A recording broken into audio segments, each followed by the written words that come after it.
Hello and welcome to episode 98 after a little bit of a hiatus for this podcast we call Two Chairs Talking. My name as always is Perry Middlemas and I'm here also as always with my good friend David Grigg. Hello David. How are you, Perry? You've been world travelling again, I believe.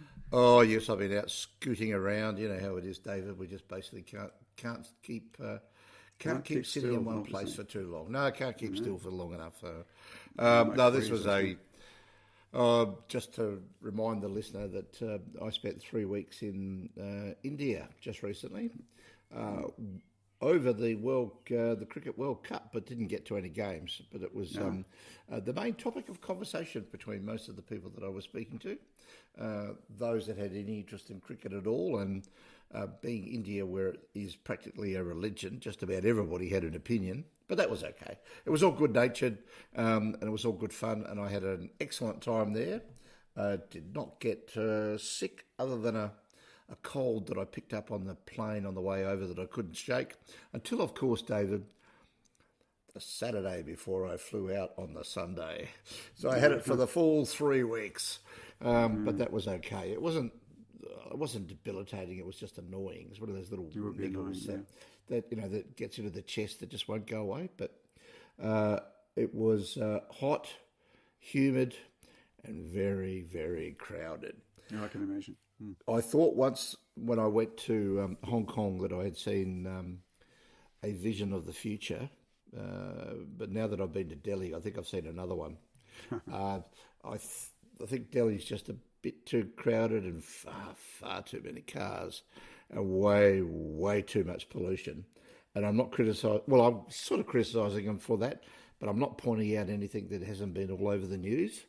The pollution was, well, pretty tough to handle. You could see it like a smog and just like smoke in the streets when you went out at lunchtime, and at night you could see it all being illuminated by the street lights. Astounding stuff. Anyway, it was a real eye opener, and I had a good time and enjoyed it. So I'm back. And it'll be fascinating, I'm sure. Well, it was, yeah. So all good, all back into it. Did a bit of reading while I was away. Oh, that's excellent. Well, we can talk about things you've been reading. That'll be good. Well, there's some downtime, and there's also time on the planes, and so you've got to, you've got to amuse yourself somehow, David, as you get along.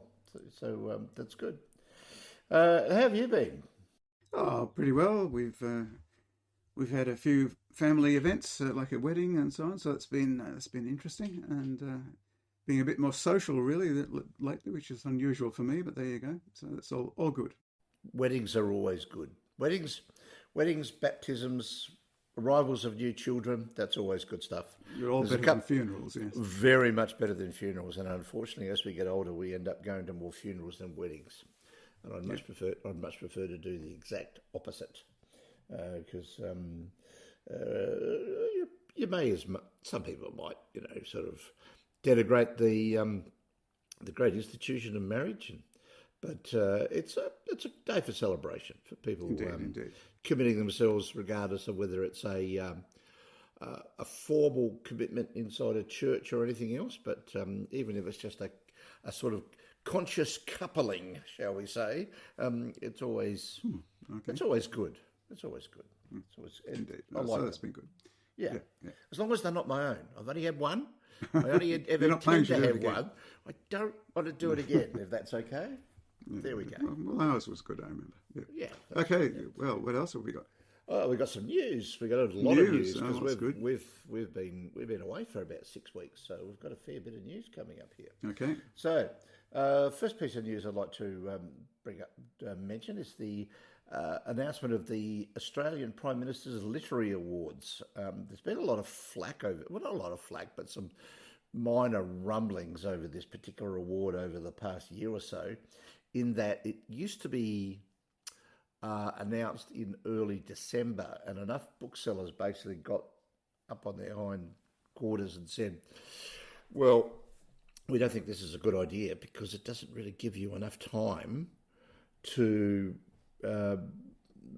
publicise the winners before Christmas. And of course, a lot of people not so much in the situation that we are, David, but are in a situation where they're not terribly sure what to buy for people book-wise.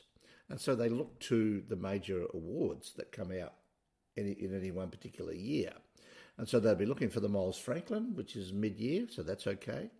They'll be looking for the Prime Minister's Literary Award, which seems to have been brought back a couple of weeks, which means, is that back or forward?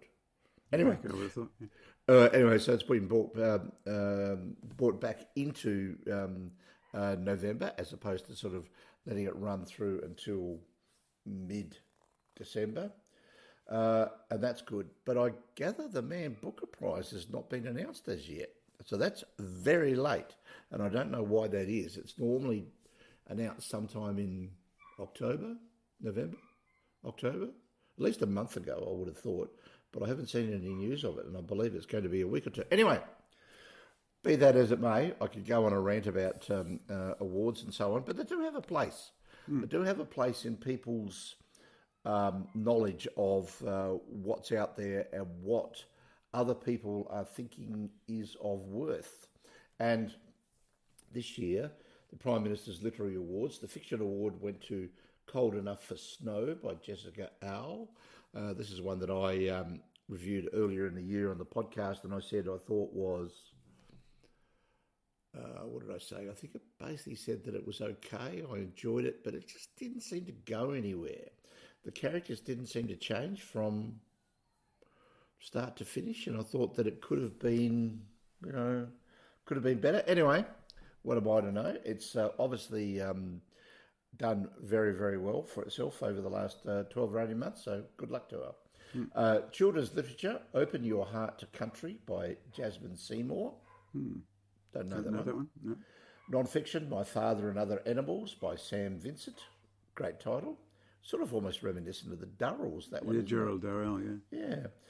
Young adult literature, The Greatest Thing by Sarah Winifred Searle. No? No, I haven't read any of those this year. Oh, okay. Well, you're the one I do like to keep track of the children's and young adult stuff. Young adult, yeah. Published in Australia, but I haven't this year, I'm afraid. Oh, okay. All right. Well, there we go. It gives a couple for you to have a look, find out, and read and see what they like. Yeah. The Hugo Awards finally got to the Hugo Awards. Chengdu held its Worldcon. There were a number of problems. I believe that, there always are, of course.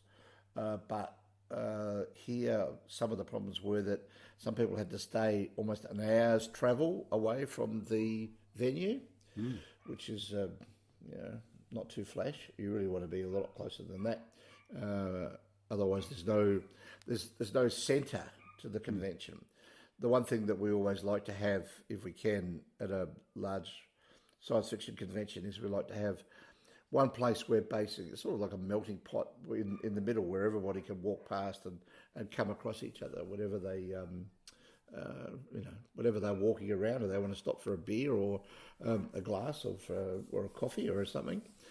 You need to be able to find a place, and having everything too widely separated isn't too flash. But anyway, it was held, it was run. Not sure how many people attended. I think they were initially saying there was going to be somewhere in the vicinity of 100,000, but I don't think it got anything like that. I think they kept the numbers down, and I believe that the whole of the area around the convention site was a sort of closed off area, and you pretty much had to show your membership pass to get through. So an interesting, different way of doing things. Anyway, to the Hugo Awards. The best novel, the winner was Nettle and Bone by T. Kingfisher. Haven't read it. Best novella, the winner was Where the Drowned Girls Go by Cian Maguire. I have read that. That was pretty good. I enjoyed that one. Best novelette, The Space-Time Painter by Hay Ya. Best short story, Rabbit Test by Samantha Mills. I'm not going to go through the whole lot of these because there's lots of them. I just got the high points. Yeah. Best series, the winner was Children of Time series by Adrian Tchaikovsky. I've started reading. I've read the first couple of these, and they're quite excellent. He's a very interesting writer who's doing some good, hard, solid. Don't know whether to call it space opera, but space-based science fiction, shall we say? Yeah. Best dramatic presentation, long form. Picked this one easily. Picked it easily. Everything, everywhere, all at once. Had to be a winner there. True. And of course, rightly so, in my not so humble opinion. Indeed. And the best dramatic presentation, short form, was an episode of The Expanse called Babylon's Ashes, which I don't remember. Can't recall that particular episode. Can't recall that particular episode. But that's the title of one of the books. Yeah, that's right. So they obviously used the title for one of the episodes. I have to go back and check it all out. It's been a while since I've looked at that, and I think I sort of fell away a little bit and didn't watch as much of it as I should have, but my television watching's been all over the shop. It is actually going to get a little bit worse at the moment for various reasons, because we're doing some house renovations, and one TV is now out of action. So if I want to watch anything, I've got to stream it on my laptop screen, which isn't so bad, but anyway, it's just not as good as it could be. Now, the other major award in the field were the World Fantasy Awards.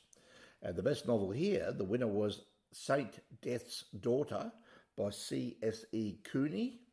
Haven't read it. Best novella, Pomegranates by Priva Sharma. Best short fiction, Incident at Bear Creek Lodge by Tenerife Due. Hopefully I've pronounced that properly. If I haven't, my apologies. That's the major awards in the field, except for the last one, which is only a newish one. And this is the Guin Prize for Imaginative Fiction, which was this is for a single work of imaginative fiction, and it just says imaginative fiction. Sort of very catch-all. I mean, I would have thought... It's fairly broad, all fiction's yeah. imaginative, isn't it? I mean, you can write a Western and it's imaginative. I don't quite get that one. Anyway, the winner was Arboreality by Rebecca Campbell. But no, we just haven't been keeping up, David. We just have not been keeping up with it's what's happening in the field. Clear we're not keeping up. Never mind. But who can? There's been so much stuff being published in any one particular year. You got no hope. I mean, all you can do is just hope to sort of pick up one or two during the year. One or two of the better ones, yeah. Yeah, listen to what your friends have to say.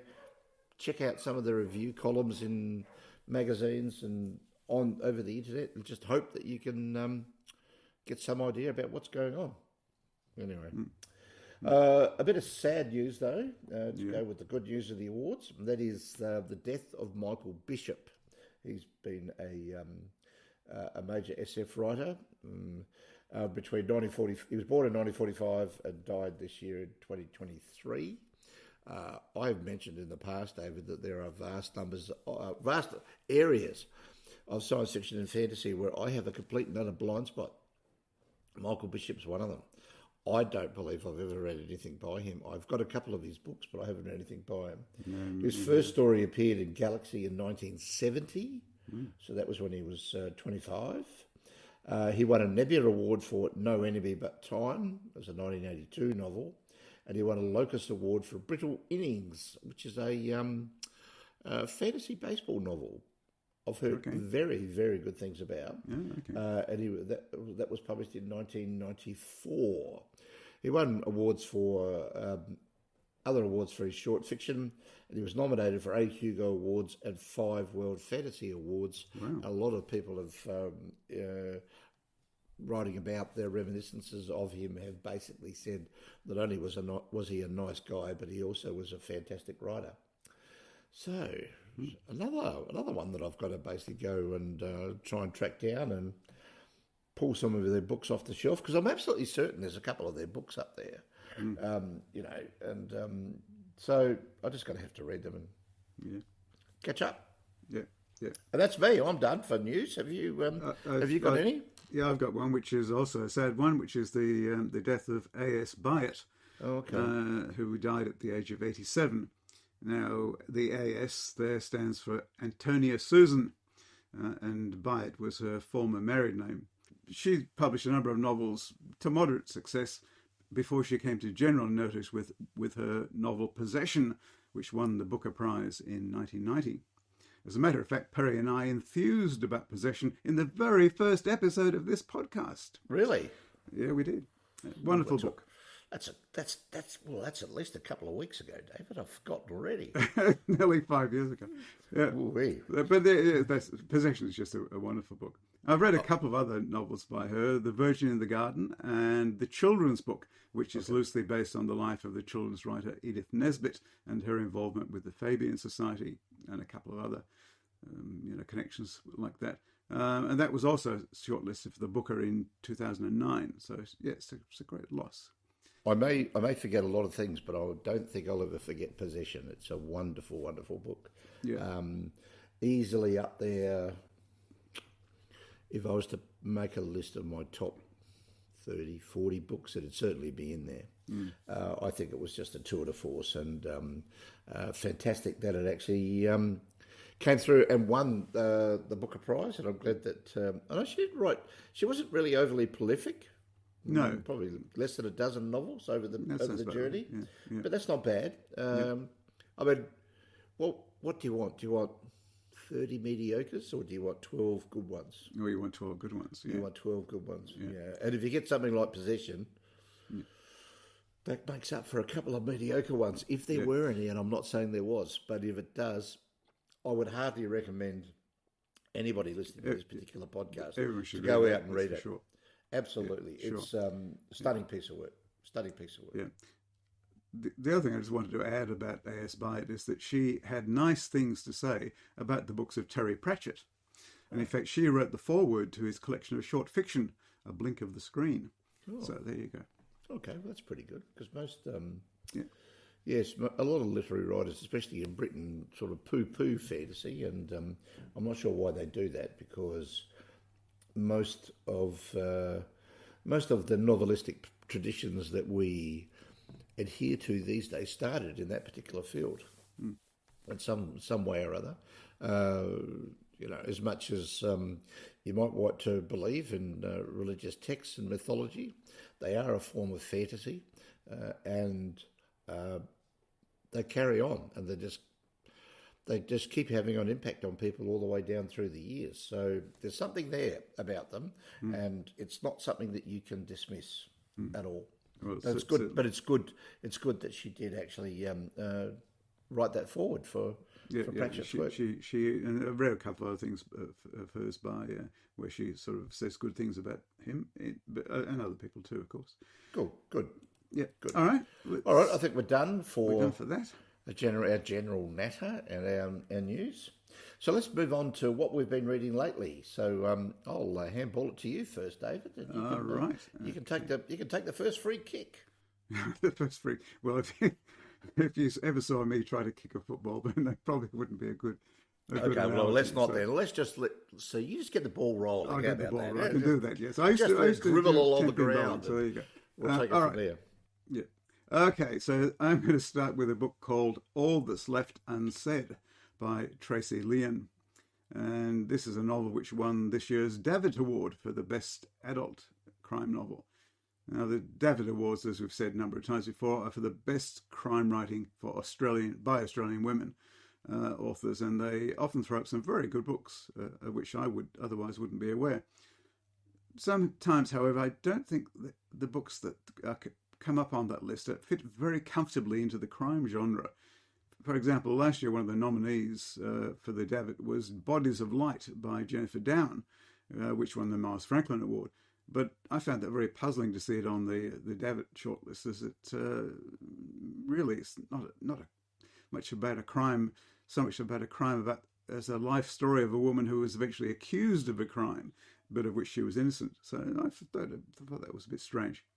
Anyway, with this particular novel, All That's Left Unsaid by Tracey Lien, I'm again wondering a little. It's true there is a crime in it. There's a murder in it, in fact. But it's not really the focus of the book so much, and the solution isn't really any great mystery. So I suppose it all comes down to what you consider to be crime fiction. But nevertheless, it's a very good book. And it certainly deserves some kind of award. So to me, the main focus of the book is about the experience of Vietnamese immigrants in Australia, specifically the generation which came to Australia during and after, I suppose mainly after, the Vietnam War, and the children of that generation who were born or grew up here. And the troubled relationships between these children and their parents and their struggles to integrate into Australian society are examined in quite a lot of detail through the characters in this book. And so, too, is the contrast between how different generations deal with grief, of which there's a fair bit in this book. So, the book is set in the 1990s, and it's told in the third person, largely through the eyes of Ki Tran, a woman in her early 30s, who has been working as a journalist in Melbourne.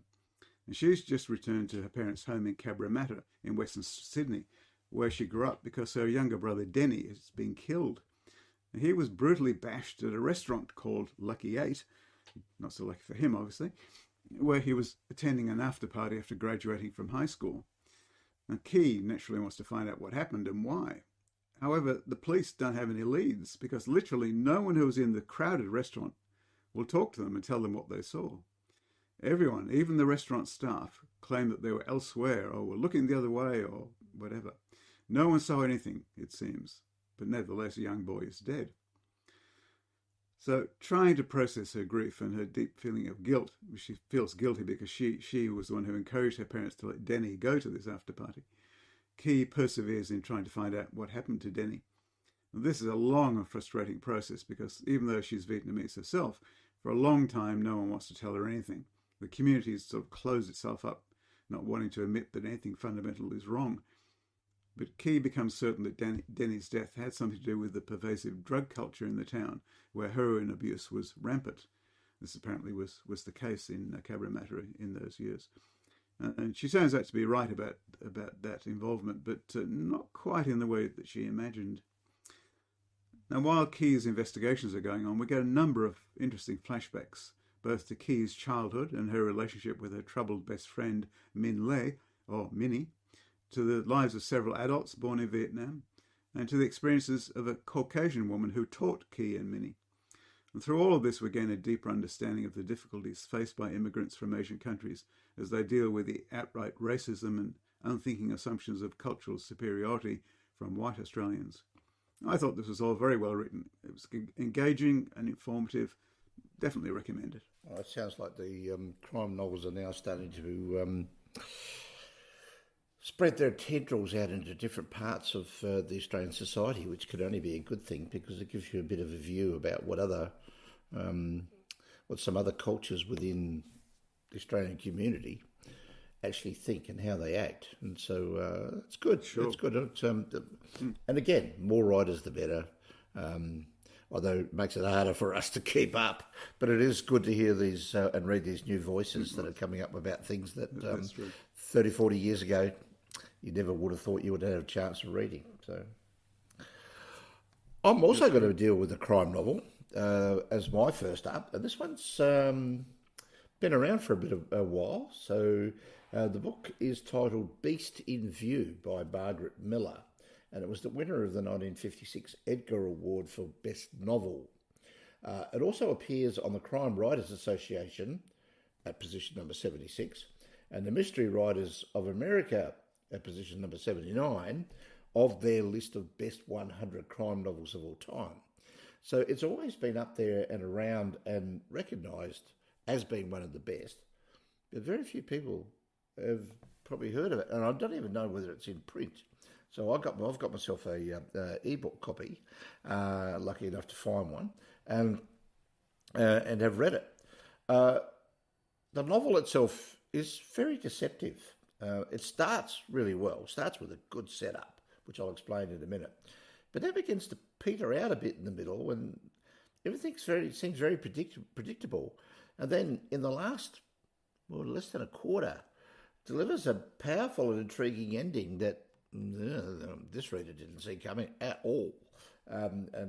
Although when you go back and sit back, after you finish your book, David, and you go back and you think, oh no, they must have been kidding me. And then you keep thinking, you go, oh, bloody hell, the clues were there all the time, weren't they? They were staring me in the face about what was going on, and I completely missed it. So if you like those particular books, this is great. If you find them frustrating, don't go near it. Anyway, the main character of this particular book, Helen Clavo, lives alone in a hotel. She's estranged from her mother and brother. She's received, for some reason, seems to have received the bulk of the inheritance from her father, who recently died. One day she receives a phone call from a woman who says she knows Helen, and who then goes on to threaten her over knowledge that she has about Helen's past life. But Helen's got no memory of this caller. And so she asks her financial consultant to find out who she is and what she wants. Now, what follows is an intriguing piece of crime fiction writing that hides all of the clues, as I said, in plain sight, but which are so well disguised you don't recognise them for what they really are. Mm-hmm. It also gives you this thing, which I'll talk about a little bit further on, of this particular consultant who really isn't a private investigator at all, slowly coming up and deciding that, you know, most of the rest of the work that he's doing is pretty boring, and this seems like a really interesting and intriguing puzzle that he's going to try and solve. So he does. But there's a lot of deception, a lot of double writing here, and you've got to be very careful about keeping track of who's who, what's going on, and where the end result's going to be. I gave it 4 out of 5, David. Okay, that sounds good. Well, I'm going to talk about a kind of an intriguing book, I suppose, called Blindness by José Saramago, who won the Nobel Prize for Literature some years ago, which I can't remember exactly when. Never mind. Anyway, so let's see where we go. This is a bit like a book I'm going to be talking about later, in that it's got a science fictional theme to it, a sort of science fictional concept or science fictional trigger, I suppose, but that's really not what the book is about. It's just a jumping off point. So, blindness. So here the concept is of a strange form of blindness which begins to afflict people in an unnamed city. It starts with a single person who's the driver of a car waiting at a stoplight. The light turns green, but the car doesn't move. Annoyed drivers behind him blare their horns and then get out their cars and start knocking at his car window. But the driver inside is screaming, "I've gone blind, I've gone blind." All he can see is glowing white. Now, this form of blindness turns out to be somehow infectious, as after the man and his wife consult an ophthalmologist, other patients who are in the waiting room and then the doctor himself all go blind the same way. Soon the authorities are panicking as the disease begins to spread. They impose draconian regulations, including compulsory quarantine, and begin rounding up not only the newly blind, but anyone who has been in contact with them. Now, these people will be confined in various secure buildings, such as an abandoned hospital for the mentally ill, which is where we mostly look at the people in the story. So, particularly going back to the doctor, the ophthalmologist, when the security people come for the doctor, his wife, realizing that she'll be separated from him, suddenly calls out, "I'm blind, I'm blind," although in fact she still has her eyesight. And this woman becomes a key character throughout the rest of the novel.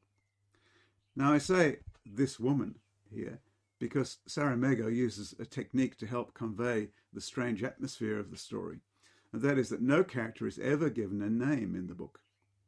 And that ties in with a quote, which I'm going to give you from the book later on. So this is the quote. "We're so remote from the world that any day now we shall no longer know who we are or even remember our names. And besides, what use would names be to us? No dog recognizes another dog or knows the others by the names that they've been given. A dog is identified by its scent, and that's how it identifies others. Here we are like another breed of dogs. We know each other's bark or speech. As for the rest, features, colour of eyes or hair, they are of no importance." And so in the book, the characters are just called, for example, the first blind man, or the girl with dark glasses, or the boy with the squint, and so on. The doctor's wife miraculously retains her sight, even though she's locked up with many other blind and possibly infectious people. Look, this is a very confronting book, and many passages are difficult to get through. The conditions of those forced into quarantine haven't been properly considered by the authorities, and their environment rapidly deteriorates. Food is only delivered sporadically and in too small a quantity. Human excrement piles up as the toilet facilities can't cope, or the blind people can't find their way to them. Hygiene breaks down. Such is the paranoia of the troops guarding the blind that they're trigger happy, and they mow down a group of the blind people who emerge from the entrance to the mental asylum. Who they come out seeking food because they haven't been deliveries often enough, and so these blind people come out, but the soldiers panic, and they shoot down this group of people with their machine guns, and then the blind people are ordered to carry away and bury the dead themselves in an inner courtyard of the hospital. So, as in William Golding's The Lord of the Flies, this community of people who've been sundered from civilized society rapidly degenerates into something close to savagery, with a more powerful and better armed group dominating the others and stealing and hoarding resources such as food. Now, the group associated with the doctor's wife have a very slight advantage because of her continued sight, which is kept secret throughout the book, but they still end up desperate and starving, and the women are shockingly sexually abused. It's very difficult to read that section. Although the book points up how fragile our civil society is, there's ultimately a hopeful note in the way the small group led by the doctor's wife managed to hold together and support each other in order to survive. It's a story of courage and hope in the face of appalling horror and oppression. So, though it's a book I wouldn't care to read for a second time, it does prompt me to look for some others by this author. Final note. I listened to this as an audiobook. Now, in some ways, that was very appropriate. It was as though I was a blind person in the novel and someone was reading the story aloud to me. But in others, I'm told, it was unfortunate. Here's what a friend of the podcast, W.H. Chong, had to say. He says, "It's a pity you're doing the Saramago as an audiobook. If you check out your library copy, you'll see part of its charm and beauty is in the way that it's written. Grammar is subverted and punctuation has been dispensed with. Very disconcerting at first, but perfectly conveys the surreal atmosphere of the situation." That's very interesting. I'd like to check it out, but sadly my library does not have a print copy of the book to look at, so I'll just have to take Chong's word for it. But it does sound like an interesting thing to add to this strange feeling that the book has throughout. But yeah, I would recommend the book, but I said it is confronting at times. Sounds like it has some interesting echoes with what's happened to us over the last 2 or 3 years. I think we had it a good deal easier than these people, let me tell you. Sounds like it though, but there's always metaphors and similes, and no, it sounds interesting. Sounds interesting indeed. So I might have to check that one out at some point. Give that one a try. Well, see if you can find a print copy, because right. It would be interesting to have a look at how it's printed. I always have a bit of trouble with books that basically run on and on with no punctuation, and it seems like they're trying to say to you, I want you to sit here and read this in one sitting, and you're probably going to tell me this thing's like 300-400 pages long. Can't do it. I can't do 300-400 pages. I can't remember. I don't know how many pages it is long, but it was about 10 hours, I think, to listen to as an audiobook. Ooh, okay. All right. Glad you got 10 hours, David. That's pretty good. No, that's all right. Sounds like it was a very interesting experience. My next book is another crime novel, The Franchise Affair by Josephine, an author that we've discussed on this podcast previously. And this is number 3 in the author's series featuring Inspector Alan Grant. The most famous of the books that Josephine wrote was The Daughter of Time, where Alan Grant's in hospital recovering from a broken leg, I think. Anyway, he's in hospital recovering from some injury, and he's bored out of his brain. And one of his colleagues brings along some postcards that he's picked up from the National Portrait Gallery in London, and one of them is a portrait of Richard III. The weird thing about these particular series by Josephine is, other than one or two of them, the first and the fourth or fifth, whichever one The Daughter of Time is, Alan Grant is really only there in the background, and he's certainly not a major character in this particular novel. He appears, yes, and he appears on stage, yes, but rarely, and only once or twice.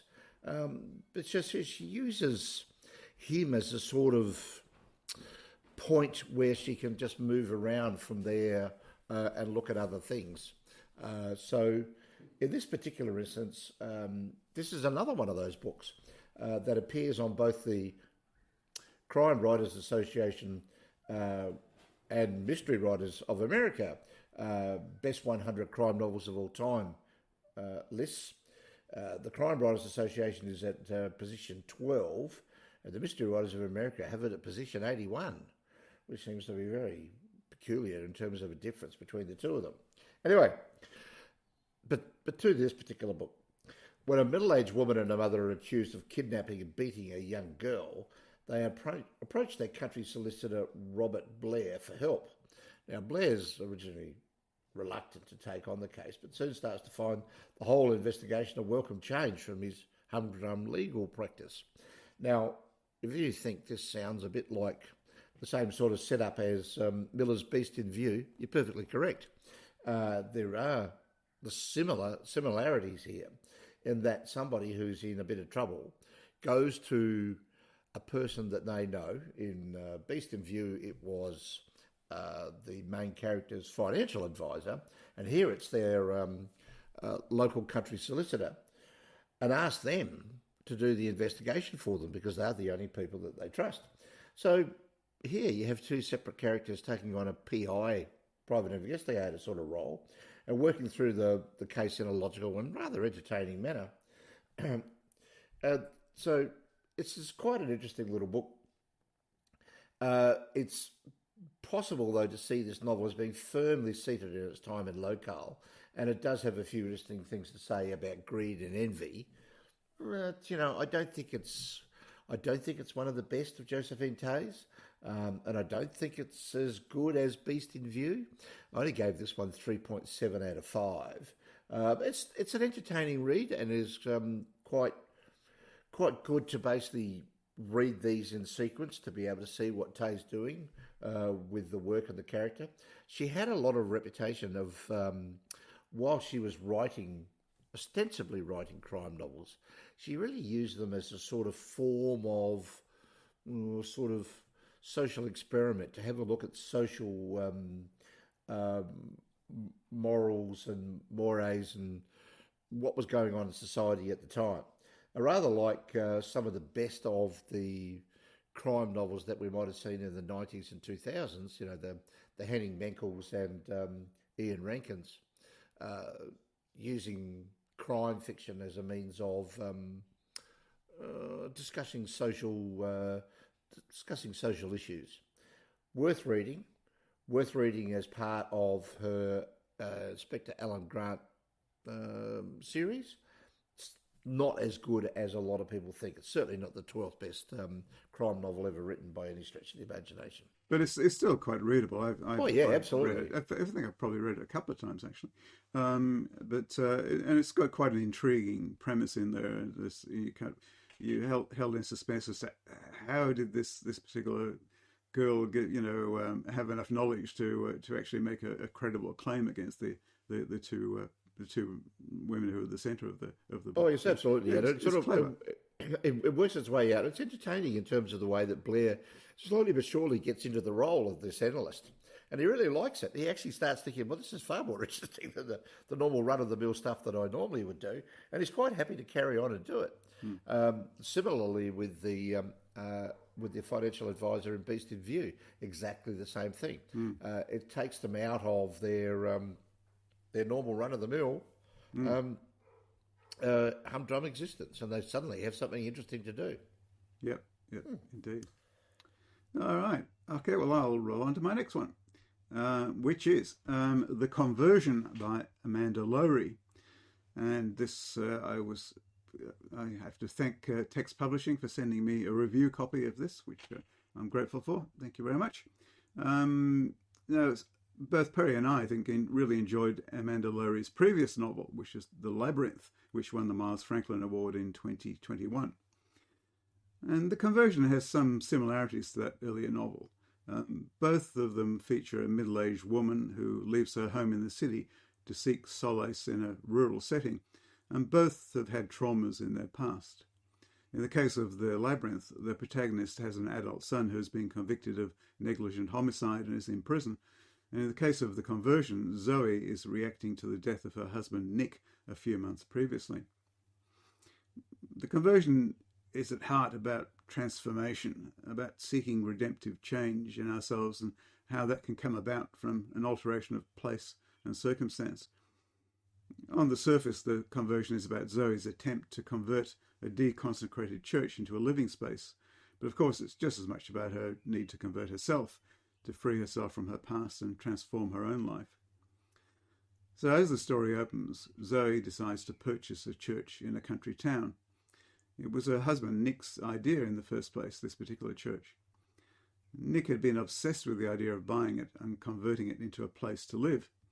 While he was alive, Zoe was very sceptical of the idea, but after the shock of his death, she feels compelled to give it a try. The trouble is that churches aren't designed as living spaces. There's too much vertical space and the windows are in awkward positions and they're too high and all that sort of thing. And in this particular church, the windows are handsome examples of stained glass, which Zoe can't bear to destroy. Nevertheless, she sells her house in the city and moves into the church and tries to make a start. She finds the local people in the area welcoming and supportive, and she lands a job as a receptionist in the local hospital, though as a trained solicitor, she's well overqualified for the role. She makes some early attempts to alter the church, such as selling the baptismal font to a local tradesman who is going to use it as a bird bath. But the need for Zoe to undergo a personal transformation is tied up with her grief and anger about how her husband Nick came to die. Nick was a therapist, a psychologist, and we learn through a series of flashbacks about his very problematic involvement with one of his patients. This is an emotionally disturbed woman in her late teens or early 20s called Sophie, who keeps on turning up at Nick and Zoe's house, leading to Zoe's increasing anger and ultimately having a role in Nick's premature death. But in a way, Zoe too had become obsessed with Sophie, and part of her need to sell her house was to get away from memories of the young woman's too frequent presence there and to start afresh. There are many other transformations in the book, which is really all about change, as I've said, about desired and undesired change. There's the local high school drama teacher, Melanie, who stages a surrealistic play in Zoe's church, during which Zoe experiences a disturbing vision which throws her off course. Melanie herself subsequently experiences a literal conversion and joins a religious group. There's a transforming natural event in the form of a grass fire which comes close to destroying the church. As the book ends, though, Zoe's changes reach a settling point as she comes to terms with both her past and her future. Look, I like this a lot. Definitely recommend it. Don't know that it will win the Mars Franklin. I didn't think it was quite as good as the Labyrinth, but it was still top notch. I think that given my enjoyable reading experience of the previous novel, I will be following this one up for sure. And also going back and having a look at some of the earlier stuff by Lohrey. I haven't taken the time to go back and read her backlist, but I should go ahead and do that. I think it's probably a good idea. Yeah. All right. I'm staying on sort of crime and mystery, David. This is what I have a tendency to read when I'm out and about and travelling, because I find it sort of fairly easy to get through and enjoyable, especially if the plots keep on flowing. It sort of keeps you rolling along. And this one that I'm about to talk about now, The Day of the Jackal by Frederick Forsyth, is very much a plot-driven novel, as most people will recall. It won the Edgar Allan Poe Award for Best Novel in 1972, and I'm assuming that a lot of people will have known of this particular book because they've read or they've seen the film version, which was made in 1973, with Edward Fox in the lead role, who was absolutely perfect in this particular role. Yeah, just enough of a sort of middle to upper class Englishman. Who was relentless in terms of his desire to complete the task that he'd taken on. That is the assassination of President de Gaulle. Now, the fascinating thing about this particular book, reading it 50 years after it was originally published, because it comes across as a very much an historical document. It's like another world, this. It's completely pre-digital. There are no computers mentioned. Phones, yep, the only thing they've got is phones. That's all these police officers have got to help them with their investigations. Everything that they have to do when they're starting to track the assassin, namely shifting vast amounts of birth and death certificates, tourist transit forms and hotel cards, all of this is done by hand. And it just is a laborious and tedious process that really had a good chance to drag down the pace of the novel as it went down. And it could have gone down to nothing. And the reader just would have got completely and utterly bored and just moved on or just given it away. But no, exactly the opposite happens. Well, at least it did to me. The pace of the evolving plot, after an initial info dump, which is probably a little bit over the top and not really needed, and it's pretty dreary, and once it gets past about the first 20 pages, it really doesn't let up. So you have the whole thing from the assassin, because Jackal, I have to call him Jackal because you never really know and you never really find out his actual real name. He's given a number of different names over the journey, but you never know what his original real name was. He is contacted by the ONA, which is a terrorist organisation that was trying to overthrow the French government in the 60s and 70s, mainly due to the way that the French were dealing with Algeria. De Gaulle had decided that regardless of whatever had been done with Algeria in the past, he was going to let them basically gain independence. And there was a whole lot of legionnaires and soldiers who really didn't think very much of this idea at all, and were trying to make sure that they killed him in order to keep the hope of keeping Algeria as part of metropolitan France. Anyway, so the novel, if you've seen the film, the plot involves the Jackal first up meeting with the people from the ONA, and then taking on the task of planning and then executing this assassination attempt. If you wanted to read this as a user manual on how to undertake an assassination attempt, it's probably a very good one for the 1970s.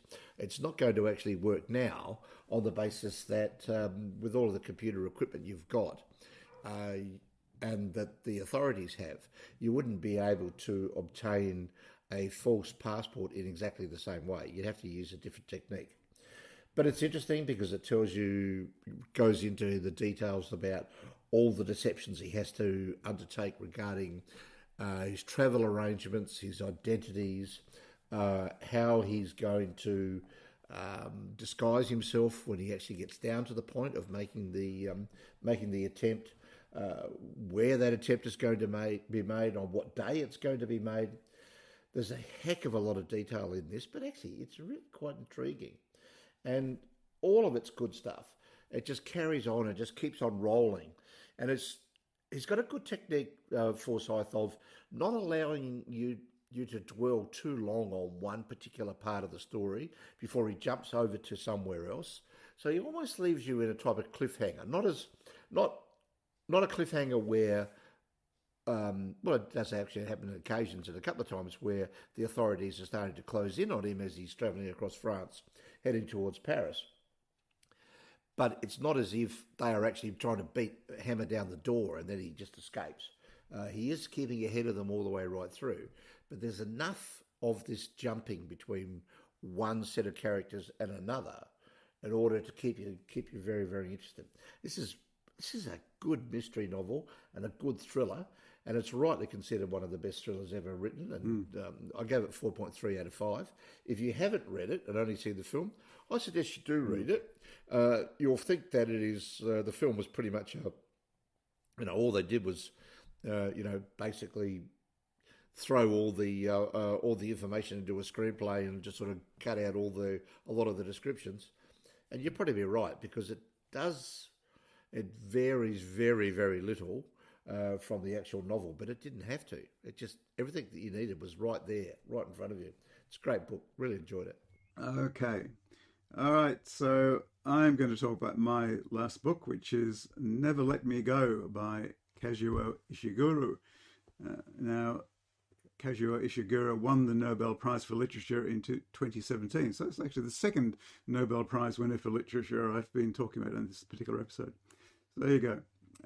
And he's been widely recognised for the quality of his writing, including being knighted by Queen Elizabeth in 2018. So he's really Sir Kazuo Ishiguro.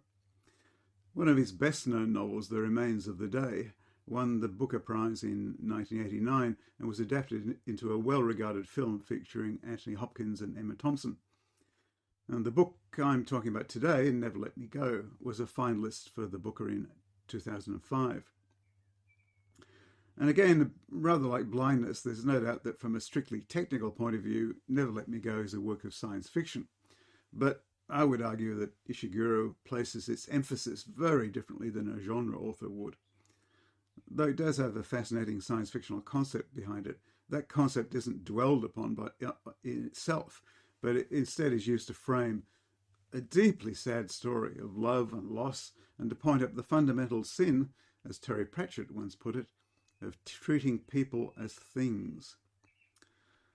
The story is set, we're told, in England during the late 1990s. It's narrated by Kathy H., a young woman working as a carer, which apparently involves looking after donors who have contributed organs for transplantation. As the narrative unfolds, we learn that Kathy's upbringing occurred at a boarding school called Hailsham, and the majority of the novel focuses on her childhood experiences there, and particularly on her relationship with her fellow students. I don't want to go into a lot of detail about the plot, as that will take... I tried to do this, but it takes far too long to do well, and it gives too much away. So I'll just try to cover the essentials, and I will have to give away a few spoilers, as I really can't discuss the book intelligently without doing that. But you should definitely read the book for yourself. So, as her narrative proceeds, Kathy very slowly reveals information about Hailsham School that gradually makes us realise that there's something odd, there's something very strange about it. For instance, teachers there are referred to not as teachers, but as guardians. Parents are never mentioned, and the students appear to have no homes outside of school. In fact, the children never leave the school at all during their years of education. Despite these anomalies, Kathy retains fond memories and nostalgia for her time at the school and for the close friendships that she developed there, particularly for an awkward boy named Tommy and a girl called Ruth.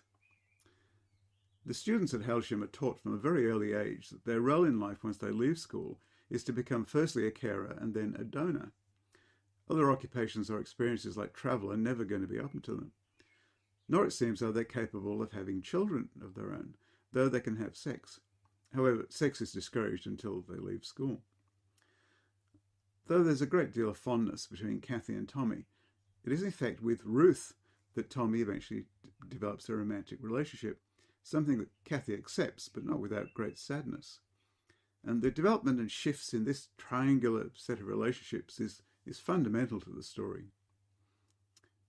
Following the completion of their secondary education, the students depart from Hailsham and reside together on a farm for a couple of years before taking on their destined roles as carers.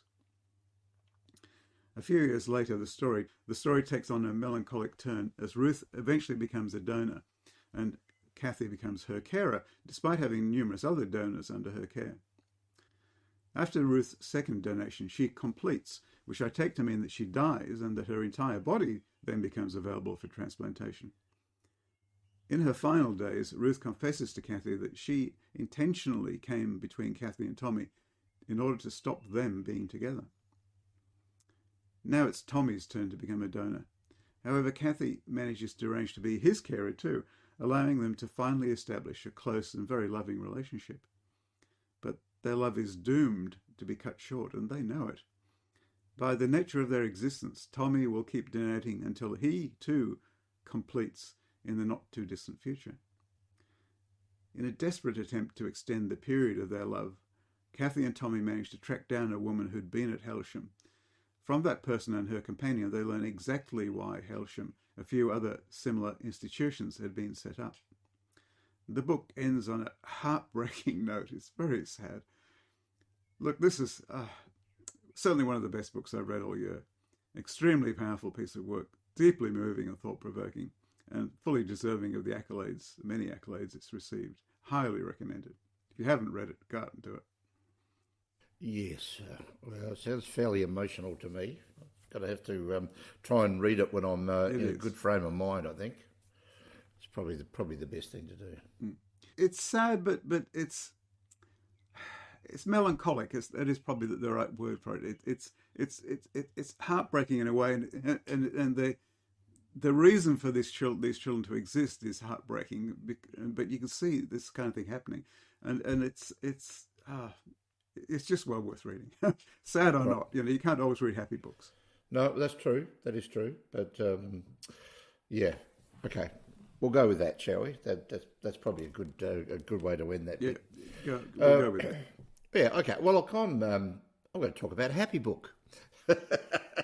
So this is a bit odd, but good, excellent. What a good way to end up.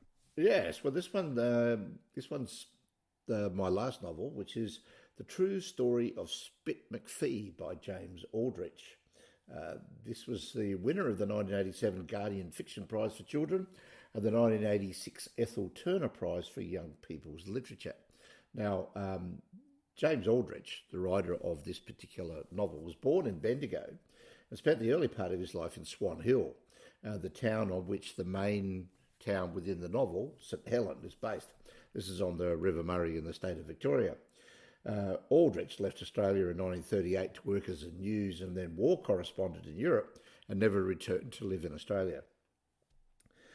In this particular novel, returns to the town of his childhood to explore all the various cultural, religious and legal constrictions on people at that time.